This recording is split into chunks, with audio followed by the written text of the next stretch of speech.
The MSI Vector 16HX AI sounds a lot like the MSI Vector A16HX, but, well, what's the difference?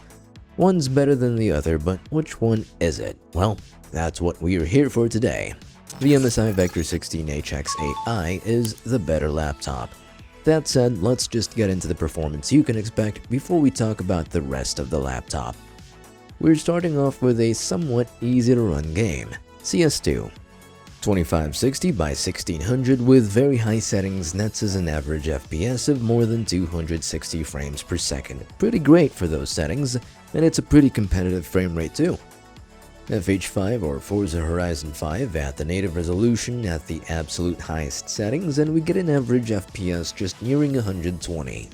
This is pretty standard for a fast-paced game, and if you do want more frames, there's always the option to turn on DLSS. But I do wonder, how will this laptop perform with a Bethesda game? This is Oblivion Remastered and at native resolution, high settings and DLSS with no ray tracing.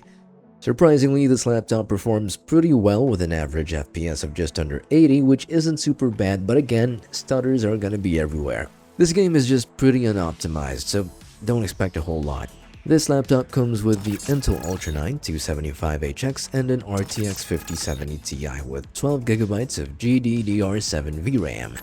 The 12GB of VRAM are definitely more than enough to get you going at this laptop's native resolution of 1600p, but you'll definitely benefit from using DLSS on in practically every game there is, to like achieve more than 120 frames per second on average. At least for like AAA games and all that. But you get what I'm trying to say. The Ultra 9 275HX is probably one of the best CPUs you can get on a laptop as of today, so I'm not really sure you'll find yourself wanting more. This laptop gets 16GB of RAM, which, if you ask me, it's pretty alright for this laptop. I mean, if you're just gonna game on this laptop, this is pretty much the bare minimum, and if you want to do some multitasking, you're definitely better off upgrading to 32GB of RAM. Like most other gaming laptops, this laptop only has 2 RAM slots, so you gotta be careful with your upgrades. Now, I'm not gonna give you a recommended kit to upgrade to, seeing as how there's a bit of inflation when it comes to RAM prices. What I can recommend upgrading is storage, and speaking of storage, the 1TB of storage is also pretty great, but it's also going to be a little lackluster for today's gaming scene. There's an extra SSD slot on this laptop, so go on ahead and install this exact SSD in there. Well, you don't actually have to install that exact SSD, you're free to get whatever SSD you want. This laptop already is pretty powerful than the Vector A16HX by a ton, but are you also gonna pay a ton more?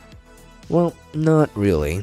The Vector A16HX we talked about in a previous video cost, if I recall correctly, about $1,400 and then some. This laptop we're covering costs $1,759, basically $1,760. That's a little bit of a price jump, but it's also a bit of a, well, it's not a bit, it is a performance jump. If I were you, I would get this one, the one with the 5070 Ti. I think it's just a better deal, and it's currently much cheaper than its regular or list price of $2,100. Go on ahead and scan these QR codes or click on the links in the description below. Have yourself an awesome day.